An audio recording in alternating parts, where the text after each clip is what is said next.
और रहस्य उद्घाटन करने जा रहा हूं कि वो झेलम तट का महासमर कोई प्रयास नहीं था, वो झेलम तट का महासमर कोई प्रयास नहीं था और क्षमा याचना वाला पोरस का इतिहास नहीं था। क्या बात है, क्या बात, बहुत सुंदर।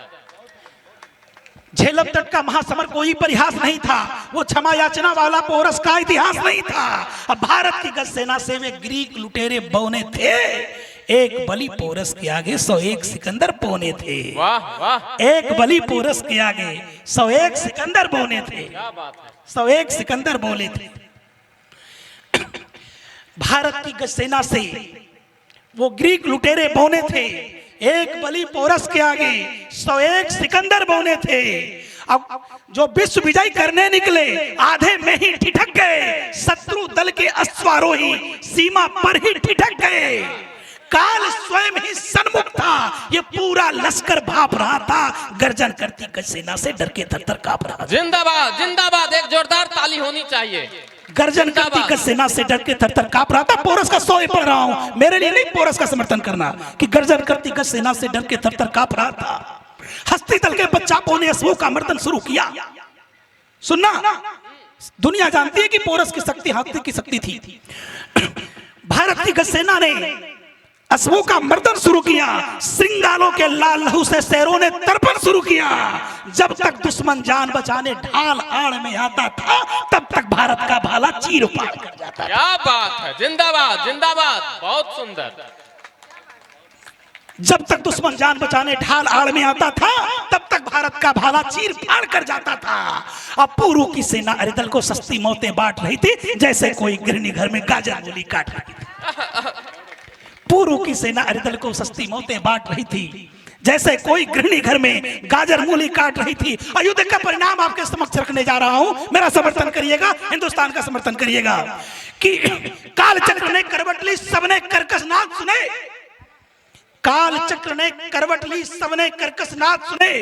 चोर सिकंदर के सन्मुख पोरस जब यमराज बने, उठा विषैले नागों का, क्षण में पंडोल कुचल डाला। अब पोरस के दो बाणों ने पूरा भूगोल बदल डाला।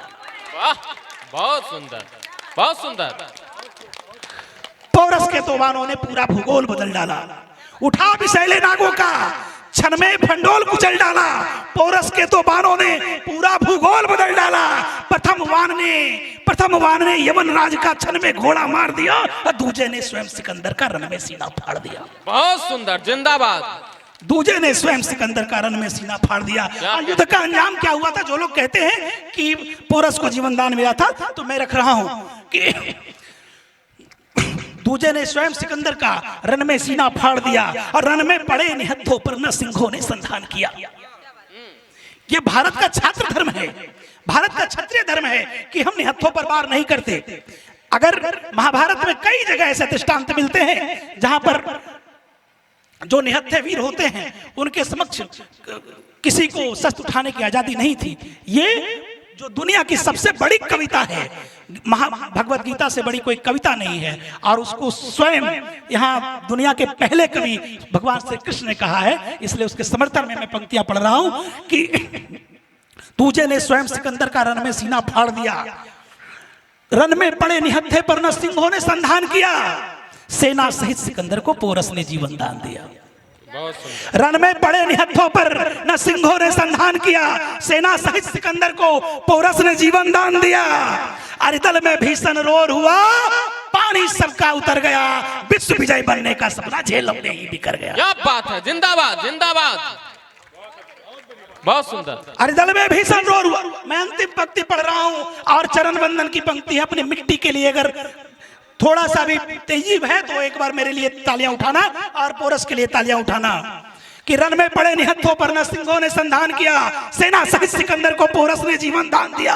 अरिदल में भीषण रोर हुआ, पानी सबका उतर गया, विश्व विजय बनने का सपना झेलम में ही बिखर गया। और घायल चेहरा लेकर लश्कर वापस झेलम के पार गया, भारत की मिट्टी को छूकर विश्व विजेता हार गया। क्या बात है, जिंदाबाद जिंदाबाद। भारत की मिट्टी को छूकर विश्व विजेता हार गया, भारत की मिट्टी को छूकर विश्व विजेता हार गया। जिंदाबाद। बहुत बहुत धन्यवाद, आपने बहुत मन से सुना। और जितनी